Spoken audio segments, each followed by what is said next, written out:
Manhattan. The name alone is enough to stir the imagination, to conjure 1,000 stories in the minds of those who have walked its streets, or only dreamed of them. The very name conjures images of glittering ambition and relentless energy, a place where the lights never dim, and the city's pulse never slows. It is a city of towering skyscrapers that pierce the clouds, a concrete canyon where dreams are chased with fierce determination, and sometimes, tragically, lost. Here, ambition is as common as the rain, and the stakes are as high as the buildings themselves. The streets hum with an electric current, a symphony of yellow cabs, hurried footsteps, and the distant wail of a siren that serves as the city's constant, mournful heartbeat. Every block tells a story, every corner holds a secret, and every face in the crowd is chasing something, fame, fortune, or simply a place to belong. But beneath the dazzling lights of Broadway and the sophisticated veneer of the Upper East Side, there exists another New York. One that is rarely seen by the tourists or the dreamers who flock here, hoping to catch a glimpse of the city's magic.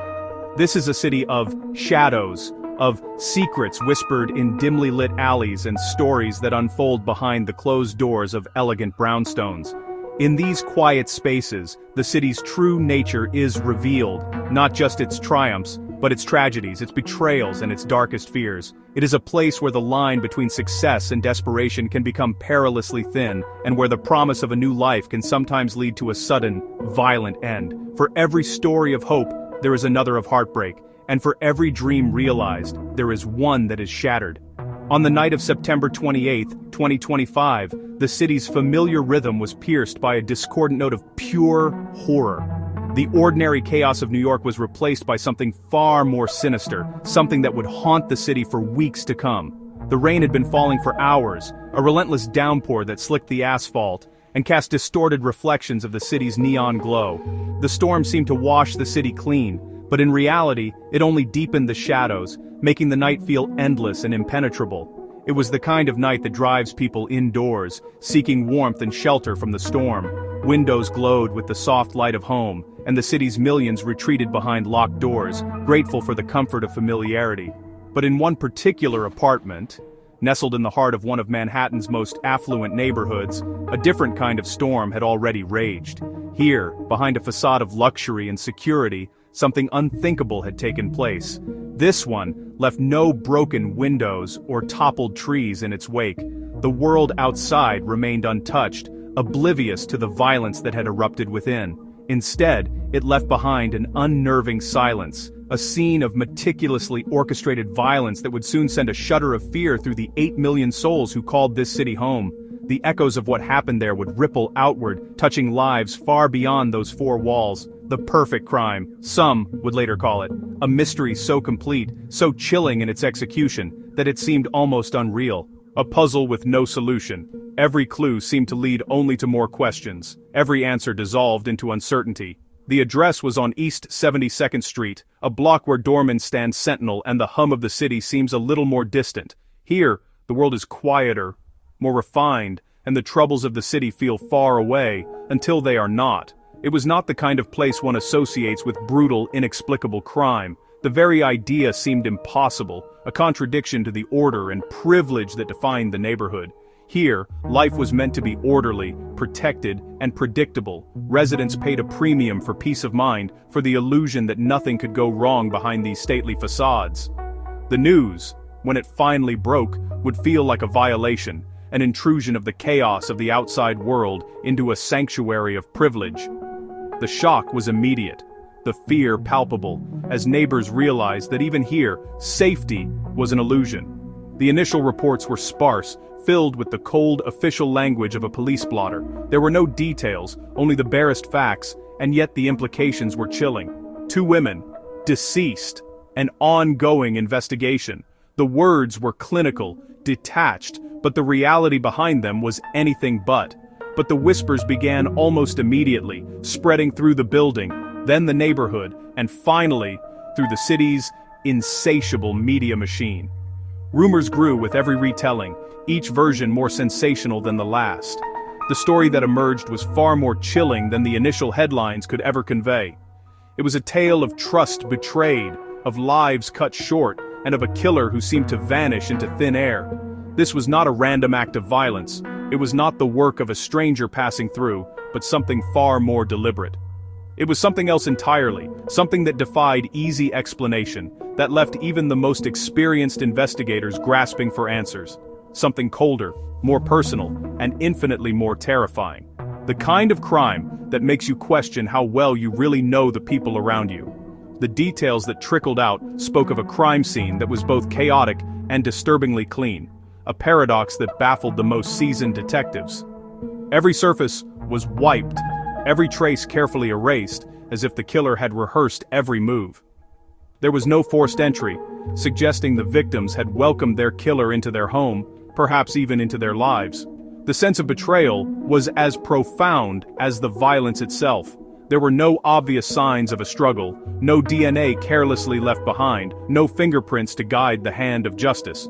The killer had left nothing but questions, and a city gripped by fear. It was as if a ghost had slipped through the city's shadows, performed a monstrous act with chilling precision, and then vanished back into the rain-swept night, leaving behind only questions and a profound, lingering sense of dread. In a city that prides itself on knowing everything, this was a mystery that threatened to unravel the very fabric of trust, and to remind everyone that even in the brightest city on earth, darkness is always waiting just beyond the light.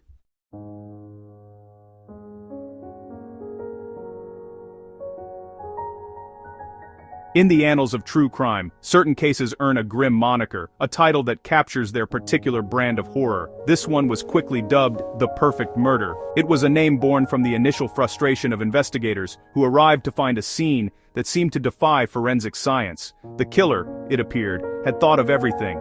They had moved with a ghostly quietness, executed their plan with surgical precision, and erased their presence with an almost supernatural thoroughness. For the first few days, the case file remained chillingly thin. The crime seemed to exist in a vacuum, a self-contained nightmare with no beginning and no end, leaving the New York City Police Department with a puzzle that had no visible pieces.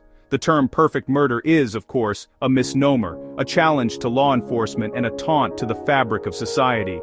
It suggests an act of evil so flawlessly conceived and executed that it can never be solved, that its perpetrator can walk away into the anonymity of the crowd, forever unburdened by consequence. It implies a level of intelligence and control that is both fascinating and deeply unsettling. But perfection is an illusion, especially when it comes to the messy, emotional, and unpredictable nature of human violence. Even the most carefully constructed facade has its flaws. A stray fiber, a forgotten digital footprint, a single word whispered to the wrong person. These are the tiny cracks that can shatter the illusion of a perfect crime. The architect of this particular crime scene had clearly studied the craft.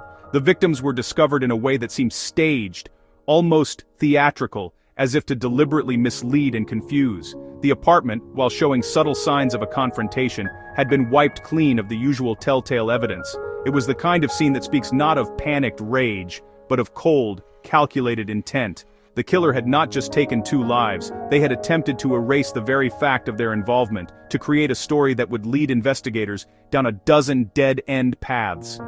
It was an act of profound arrogance, a belief that they could outsmart the system, that their dark secret would remain buried forever beneath the concrete of Manhattan. But as the hours turned into days, and the city held its breath, the pressure began to build. The NYPD, with its vast resources and relentless detectives, does not easily accept the idea of an unsolvable crime. The media, hungry for every salacious detail, kept the story on the front pages, turning the victims into household names and the unknown killer into a modern-day bogeyman. And somewhere, in the quiet moments between the headlines and the police briefings, the killer had to live with what they had done. Perfection, it turns out, is a heavy burden to carry. And as we will see, even the most perfect plans can unravel under the immense weight of a guilty conscience and the unyielding pursuit of justice.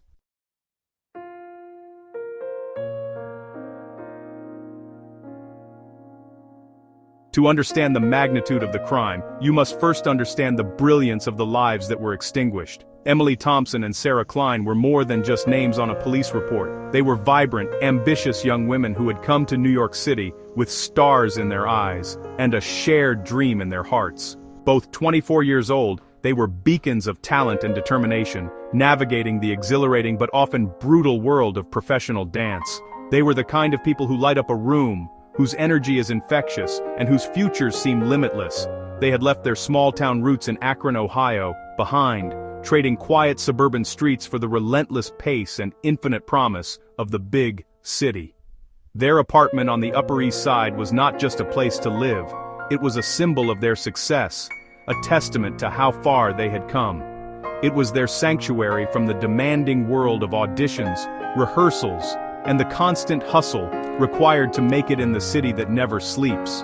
Their social media profiles painted a picture of a life filled with joy and excitement. Backstage photos from off-Broadway shows, celebratory dinners with friends, and sun-drenched afternoons in Central Park. They were living the dream that thousands flocked to New York to find, and they were doing it together. Their bond was the bedrock of their new life, a source of strength and support in a city that can often feel lonely and overwhelming. But on September 28, 2025, that dream was transformed into an unspeakable nightmare. The two women were found inside their own home, the one place they should have been safe.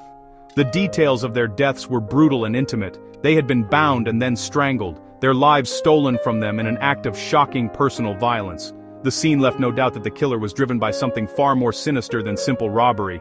Their valuables were untouched, their wallets and jewelry left in plain sight. This was not about material gain. This was about rage. It was about control. It was about extinguishing two bright lights for reasons that were, at first, terrifyingly obscure. The city that had once held so much promise for Emily and Sarah suddenly became the backdrop for their tragedy. The news sent a wave of grief and fear through the tight-knit community of performers, dancers, and artists. If two talented, successful, and beloved women could be murdered so brutally in their own apartment, was anyone truly safe? The crime was a stark and brutal reminder of the darkness that can lurk just beneath the surface of a glamorous life. It posed a chilling question that echoed from the rehearsal studios of Broadway to the quiet streets of their Ohio hometown. Who would want to silence these two young women, and why? The answer, detectives suspected, was hidden somewhere in the life they had so carefully built.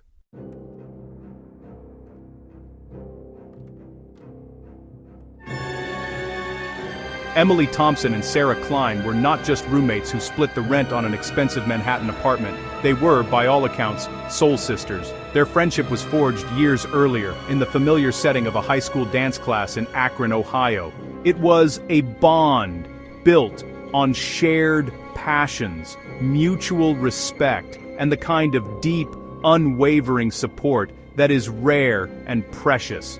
Emily was the visionary, the one with a brilliant mind for choreography, who dreamed of one day shaping the movements of a major Broadway production. Sarah was the performer, a natural talent with a captivating stage presence who had already begun to make a name for herself, landing coveted roles as an understudy in popular shows. They were a perfect complement to one another, each pushing the other to be better, to reach higher.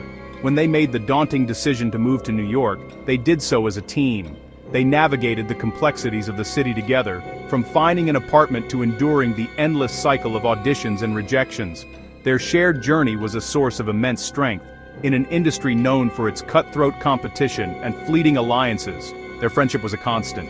Friends and family described them as inseparable, their lives intertwined in a way that went far beyond mere convenience. They celebrated each other's victories as if they were their own, and provided a shoulder to lean on during moments of doubt and disappointment. Their one-bedroom apartment on East 72nd Street was their shared haven. It was a space they had filled with their personalities, their dreams, and the artifacts of their life together. Photos of family and friends from back home were pinned to a corkboard, playbills from shows they admired were taped to the walls, and pairs of worn-out dance shoes were piled in a corner. It was a home built on a foundation of gig economy hustles, family support, and an unshakable belief in their own potential. Their Instagram feeds, a curated gallery of their New York adventure, often featured posts celebrating their friendship. Chasing stars in the city of lights with my number one. One of Emily's final posts read, accompanied by a smiling photo of her and Sarah. This unbreakable bond, however, is what makes the nature of the crime so profoundly tragic and perplexing. The evidence, or lack thereof, pointed to a killer who was not a stranger. The absence of forced entry suggested that the person responsible for their deaths was someone they knew, someone they trusted enough to let into their home late at night. This horrifying realization transforms the case from a story about a monstrous intruder into a story about a monstrous betrayal. The very foundation of trust and friendship that Emily and Sarah had built their lives upon had been violated in the most brutal way imaginable, leaving investigators to ponder the darkest of questions. Was the killer hiding within their own inner circle?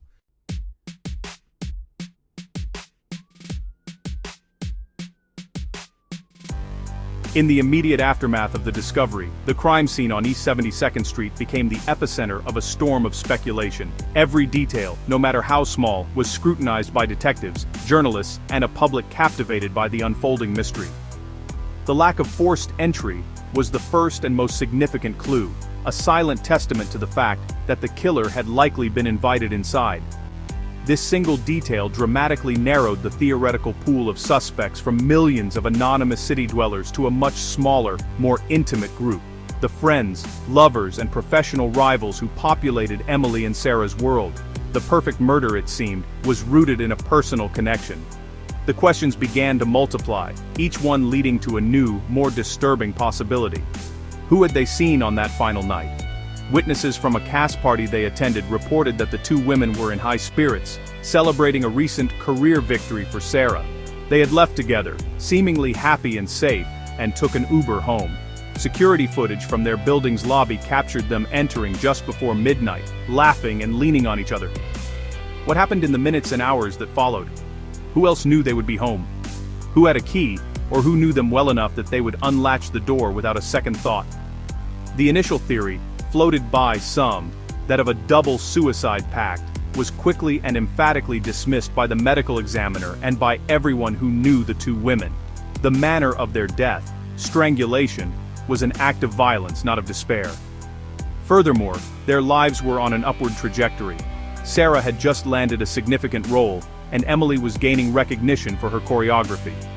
There were no signs of depression, no notes left behind, nothing to suggest they had any intention of ending their lives. This was murder, plain and simple. The staging of the bodies, which initially gave a fleeting impression of something else, was now seen as a deliberate and cunning act of misdirection by a killer trying to buy time. As the NYPD officially launched its investigation, codenamed Operation Shadow Dance, the stakes were incredibly high. Two young lives had been brutally taken, and a killer who believed they were smarter than everyone else was walking free. The case became a high-stakes chess match, a battle of wits between a meticulous criminal and a team of determined investigators. Was this a crime of passion, the result of a jealous rage?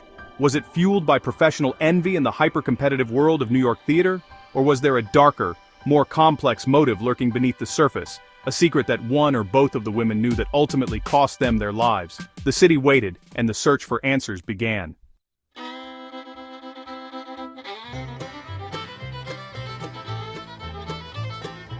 To truly comprehend the darkness that descended upon that Upper East Side apartment, we must begin not in the shadows of New York, but in the heartland of America. The story of Emily Thompson and Sarah Klein is not just about a city or a single night, but about the journey that led them there. A journey that began far from the city's relentless pace, in a place where dreams are born quietly and nurtured with hope. Emily Thompson and Sarah Klein were daughters of Akron, Ohio, a city of industry and quiet neighborhoods, a world away from the relentless thrum of Manhattan. In Akron, the air is thick with the scent of cut grass and the distant hum of factories, and the streets are lined with modest homes where families gather for backyard barbecues and children ride their bikes until the streetlights flicker on. They grew up under wide-open Midwestern skies, their childhoods marked by dance recitals in school gymnasiums and dreams nurtured in the comforting familiarity of home. The echo of applause in those small-town gyms was the soundtrack of their youth, and every performance, no matter how humble, felt like a step towards something bigger. Emily, ever the planner and visionary, was known for her intensity and focus even as a young girl. She approached every challenge with a seriousness that set her apart, her mind always working several steps ahead, mapping out not just dance routines but the very path of her life. She would spend hours choreographing routines in her basement, her mind already seeing the patterns and movements that others could not. The basement, with its low ceilings and worn carpet, became her private studio, a place where she could lose herself in the music and the movement, perfecting every step until it felt just right. She possessed a quiet determination that belied her years, her ambition a steady flame burning within. Even when setbacks came, an injury, a missed opportunity, Emily's resolve only grew stronger, her eyes always fixed on the horizon. Sarah, in contrast, was pure effervescence. She was the kind of person who could light up a room just by walking into it, her energy infectious and her laughter ringing out like music. She was the performer, the one who lived for the spotlight and fed off the energy of an audience. For Sarah, the stage was a place of freedom, a space where she could express every emotion and connect with people in a way words never could. Her talent was undeniable, a natural gift for movement and expression that made her a standout in every local production. Teachers and neighbors alike would marvel at her stage presence, and after every show, she'd be greeted with bouquets and beaming faces. While Emily mapped out the future, Sarah lived joyfully in the present, her laughter infectious and her spirit seemingly unbreakable. She reminded Emily to savor the moment, to find joy in the process, not just the outcome. Their paths first crossed in a high school dance class, a place where their two distinct energies found a surprising and powerful harmony. The studio became their second home, a place where competition gave way to camaraderie and where their friendship began to take root. It was there, amidst the scent of floor wax and the sound of worn-out ballet slippers, that a friendship began to blossom, one that would eventually carry them across the country in pursuit of a shared, glittering dream. They spent countless afternoons swapping stories, sharing secrets, and pushing each other to be better dancers and better people. Their decision to move to New York City after graduation was not a whim, but the culmination of years of hard work and whispered promises. Late-night talks about the future turned into concrete plans, and every dollar saved, every audition attended, brought them one step closer to the city that had always called to them. For them, Manhattan was not just a place, it was a destination, the ultimate stage where their talents would be tested and, they hoped, rewarded. The city's skyline, glimpsed in movies and magazines, became a symbol of everything they aspired to achieve. They spoke of Broadway with a kind of religious reverence, its legendary marquees representing the pinnacle of their aspirations. The idea of seeing their names in lights, of performing for packed houses, was a dream that fueled every sacrifice. Their families, though anxious about the challenges that lay ahead, offered their support, proud of the courage and drive their daughters possessed. There were tears and long hugs on the day they left, but also a sense of pride. A belief that Emily and Sarah were destined for something extraordinary. They packed their lives into suitcases, armed with little more than their talent, their savings, and the unshakable belief that together they could conquer anything the city threw at them. Every item they brought was a piece of home, a reminder of where they came from and what they hoped to become. They arrived in New York like so many before them, wide-eyed and full of a potent mixture of excitement and terror. The city's energy was overwhelming, but it also felt like a promise, a place where anything was possible if you were willing to work for it.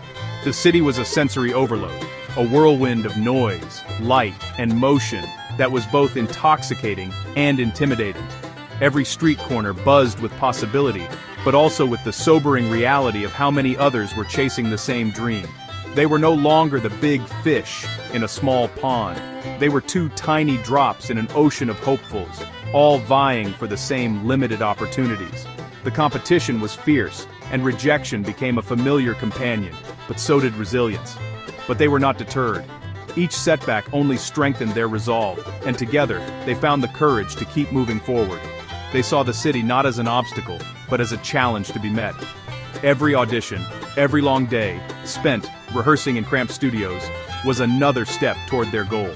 Their Ohio roots had given them a strong work ethic and a sense of grounding, qualities that would serve as their anchor in the turbulent waters of their new life.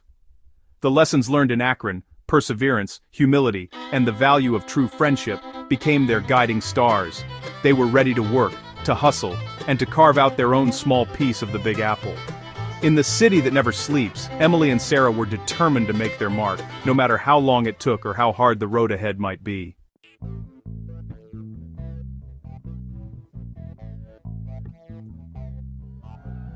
The bond between Emily and Sarah was more than simple friendship. It was a strategic and emotional alliance, essential for survival in the competitive ecosystem of New York's performing arts scene. They were each other's constant, a fixed point in a world of revolving doors and fleeting connections. Emily, with her analytical mind, would meticulously research audition notices, map out their schedules, and manage their tight budget with precision. She was the anchor, the strategist who kept their shared dream on track. Sarah, with her charismatic personality and natural ability to network, would open doors, charming casting directors and making friends who could offer insider tips or a heads up on a new project. They were a team, each possessing strengths that compensated for the other's weaknesses. Their days were a grueling marathon of activity. Mornings began before sunrise with dance classes to keep their skills sharp, followed by afternoons spent racing across town on the subway to attend one audition after another. They learned to face rejection with resilience, comforting each other after a casting director's curt dismissal, and celebrating the small victories like a callback or a word of encouragement. In an industry rife with jealousy and backstabbing, their loyalty to one another was absolute. When one of them was close to giving up, the other was there to offer a pep talk, a reminder of why they had come to this relentless city in the first place. Their shared apartment was a sanctuary where they could shed the day's disappointments and recharge for the battles of tomorrow. You know, when two people tie their professional and personal lives so closely together, their identities can begin to merge. Success for one can feel like a failure for the other, even if they are genuinely supportive. This creates a fertile ground for subconscious resentment, a quiet tension that can simmer just beneath the surface of a seemingly perfect friendship. While all outward signs pointed to a harmonious partnership, investigators would later question if this intense bond was as unbreakable as it appeared to the outside world. Despite any underlying complexities, their support for each other was legendary within their social circle. Friends recall how Emily would stay up late helping Sarah run lines for an important audition, her choreographer's eye helping to perfect every gesture and expression. In turn, Sarah would use her growing network to get Emily's name in front of producers who were looking for fresh choreographic talent. They were a unit, and their shared progress was a testament to their collaborative spirit. They believed that a rising tide lifts all boats. And for a time, it seemed that their combined efforts were pushing them both closer to the shores of success they so desperately wanted to reach. Their sisterhood was their greatest asset, but as the investigation would later reveal, it might also have contained the seeds of their undoing.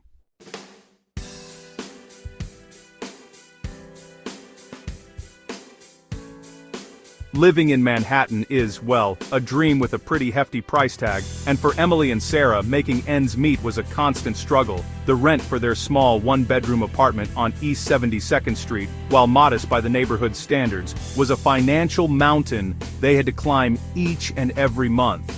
Their chosen profession was not one that offered a steady paycheck. The life of an aspiring dancer and choreographer is, honestly, a patchwork of inconsistent gigs, freelance work, and long periods of unemployment. To bridge the gaps, they embraced the quintessential New York hustle. They worked as waitresses in trendy Soho cafes, taught dance classes to children on the weekends, and even took on occasional catering jobs for high-end events. Their life was a delicate balancing act between their artistic pursuits and the mundane reality of paying bills. There were weeks when they lived on ramen noodles and cheap coffee, pooling their spare change just to afford a subway pass. Family support helped, with their parents back in Ohio sending what they could, but both women were fiercely independent and determined to make it on their own.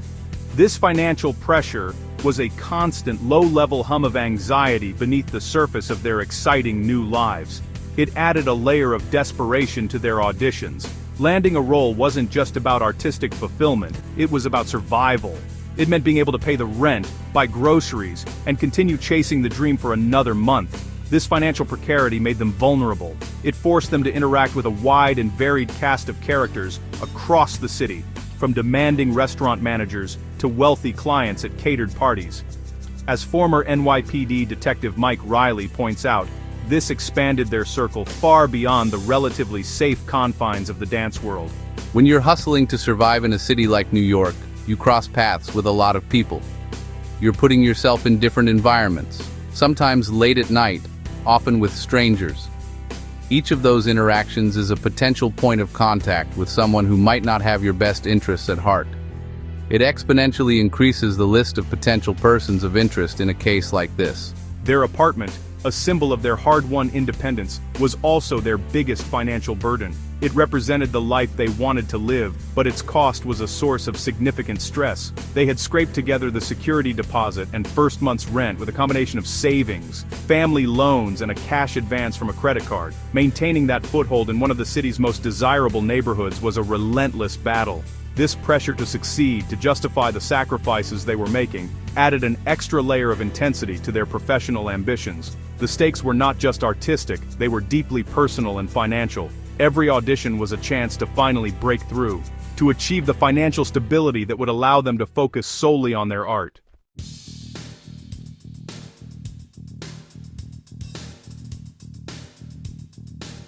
The lives that Emily and Sarah projected on social media were, a carefully curated highlight reel of their New York adventure. Their Instagram feeds were a vibrant mosaic of success and happiness, laughing with friends on rooftop bars with the skyline twinkling behind them, striking dramatic poses in sunlit dance studios, and holding up playbills from the latest Broadway shows.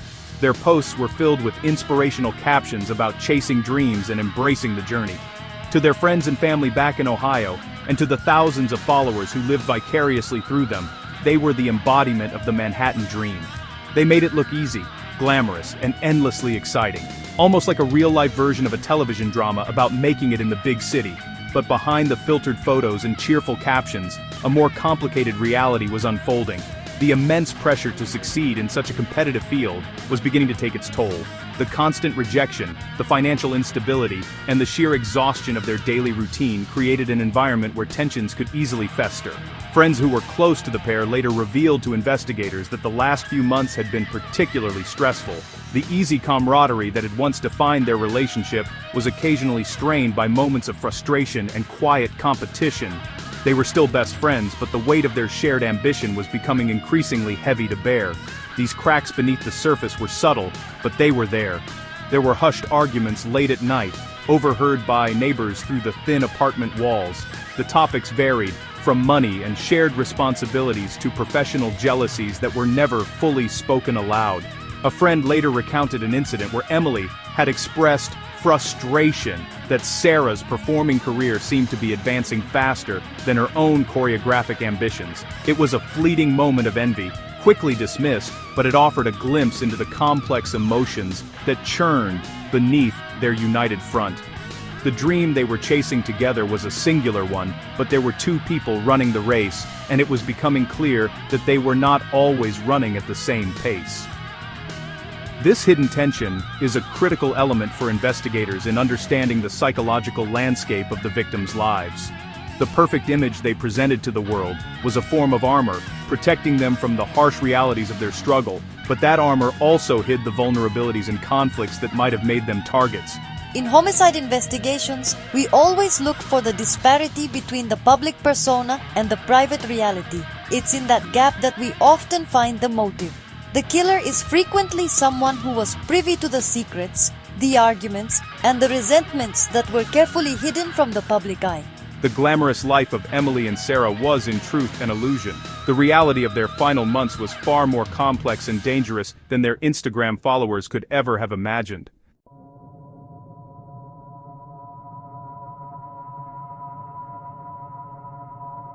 In the weeks leading up to the murders, a significant event occurred that, honestly, promised to change everything for Sarah Klein. After years of understudy roles and ensemble parts, she had finally landed a lead role in a major new off-Broadway musical. It was the breakthrough she had been working toward since the day she arrived in New York. The role was a demanding one, requiring both exceptional dancing and strong vocal talent, and she had beaten out dozens of other hopefuls in a grueling audition process. For Sarah, it was a dream come true, the validation of all her hard work and sacrifice. She was ecstatic, and her celebration with Emily and their friends was, by all accounts, a night of pure joy. This professional triumph, however, sent ripples through the fiercely competitive world of New York theater. One of the dancers Sarah had beaten out for the coveted role was a woman named Mia Lopez. Mia was a talented and ambitious performer in her own right, with a reputation for being aggressive and relentlessly driven. She and Sarah had been rivals for years, often finding themselves competing for the same parts. According to witnesses from the audition, Mia did not take the loss well. She was reportedly furious, believing the role should have been hers. This professional rivalry now escalated into a palpable animosity, creating a new and significant source of conflict in Sarah's life. You don't deserve this. Some people get everything they want, and some people get what they deserve. We'll see which one you are. The tension between Sarah and Mia quickly spilled out of the audition room. Friends reported that Mia had sent Sarah a series of increasingly hostile text messages, accusing her of stealing the role and warning her to watch her back. This was more than just sour grapes, it was a veiled threat that was deeply unsettling to Sarah. She shared her concerns with Emily, who advised her to ignore Mia and focus on her success. But the messages continued, casting a dark shadow over what should have been the happiest time of Sarah's professional life. This new rivalry immediately put Mia Lopez on the NYPD's radar. Professional jealousy is a powerful and often underestimated motive for violence. In a world where a single role can make or break a career, the stakes are incredibly high. The success of a rival can feel like a personal and profound failure, capable of triggering extreme reactions in certain individuals. Was Mia's jealousy potent enough to drive her to murder? Or was she merely a convenient red herring, her open hostility a distraction from a more hidden and intimate threat? Investigators now had to untangle the complex web of relationships in the victims' lives, where personal and professional lines were dangerously blurred, and ambition had the potential to curdle into something deadly.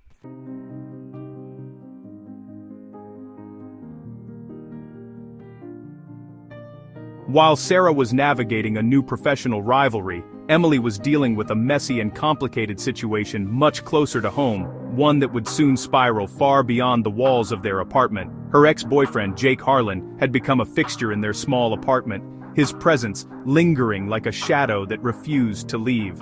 Jake was an aspiring actor with a charming exterior that masked a history of instability and poor decisions. He had a knack for making people believe in his potential, even as his life unraveled behind the scenes.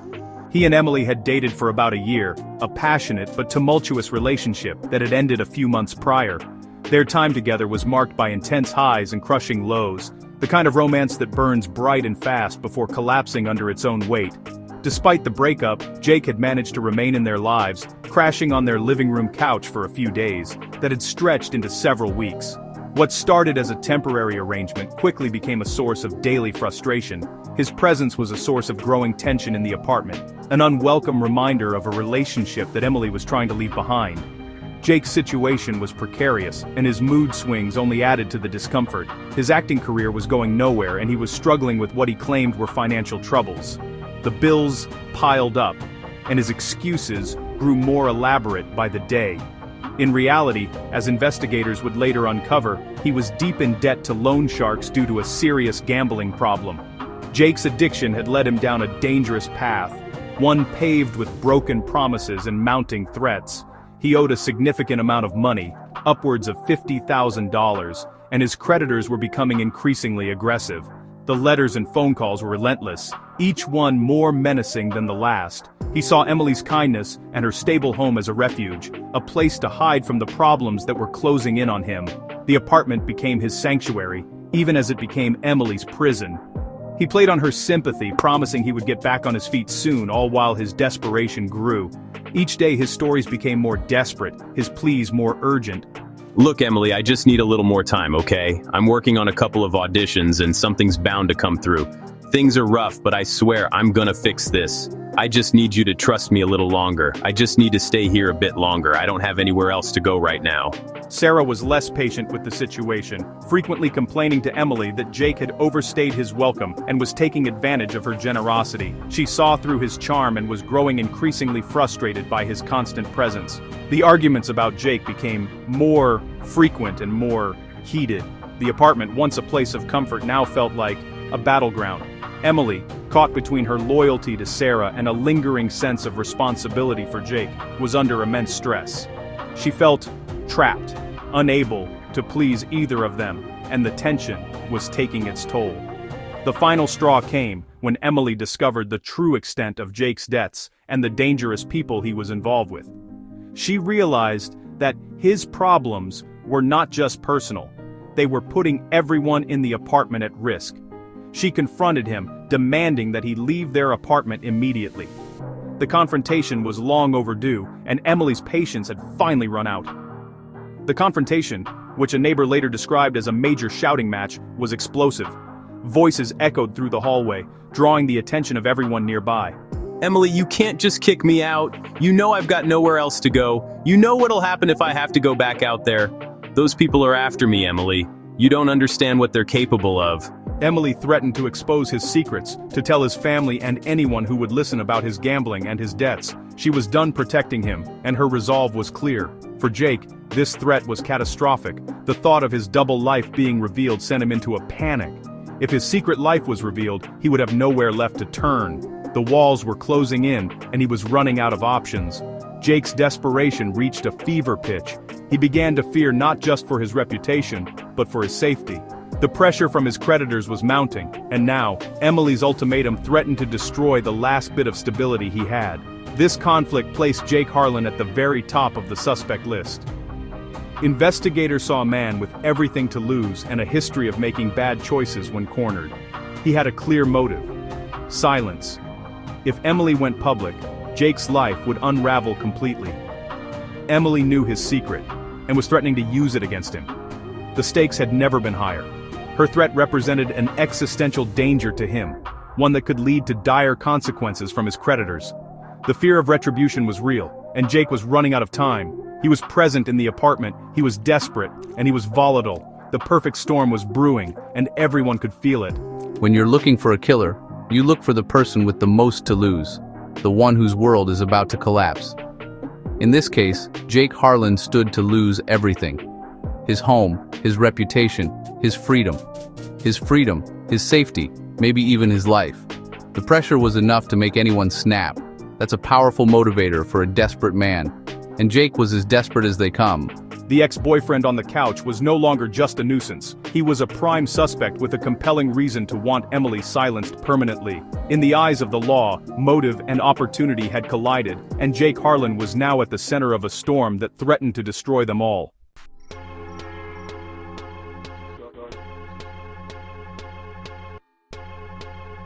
In the digital age, our lives are chronicled in real time, our thoughts and activities broadcast for the world to see. For Emily and Sarah, social media was an essential tool of their trade, and a way to stay connected with their network of friends and family. Their final posts, made just hours before they were killed, now serve as haunting digital epitaphs, offering a final glimpse into their state of mind on that fateful night. After leaving the cast party where they had been celebrating Sarah's new role, they shared one last photo on their combined Instagram story. It was a selfie, taken in the back of the Uber on their way home. They are smiling, their faces flushed with excitement, the city lights blurring into streaks of color behind them. The caption on the photo was simple and full of hope. "Big things coming. The future is bright." It was a message of pure optimism, a testament to their belief that they were on the cusp of achieving everything they had worked for. The post received dozens of replies from friends, all congratulating them and sharing in their excitement. It was a public declaration of success, a final triumphant moment shared with the world, before the silence fell. This post stands in stark, tragic contrast to the horror that was to unfold just a short time later. It captures the pinnacle of their journey, the very moment before their dreams were brutally and irrevocably extinguished. But beneath this public display of joy, private communications told a different story. Digital forensic teams would later recover a series of deleted text messages from Emily's phone, all sent to her ex-boyfriend, Jake Harlan, after she arrived home. The tone of these messages was anything but celebratory. "We need to talk. This has to end tonight," the first one read. Another, sent a few minutes later, was more direct. "I'm serious, Jake. You need to be gone by morning, or I'm telling everyone everything." This was her final ultimatum, a clear line drawn in the sand. It was a desperate attempt to reclaim her home and her life from the chaos he had brought into it. These final communications are the digital ghost in the machine, the last words that paint a chillingly clear picture of the escalating conflict. While Sarah was FaceTiming her mother, radiating happiness about her new role, Emily was engaged in a tense and dangerous confrontation via text. The apartment, a space that should have been a sanctuary of celebration, had become a pressure cooker of conflicting emotions. Sarah's elation, Emily's anxiety, and Jake's growing panic. The final fateful post was a mask, hiding the fear and conflict that were brewing just out of frame. The bright future they had toasted to just hours earlier was about to be plunged into an endless night.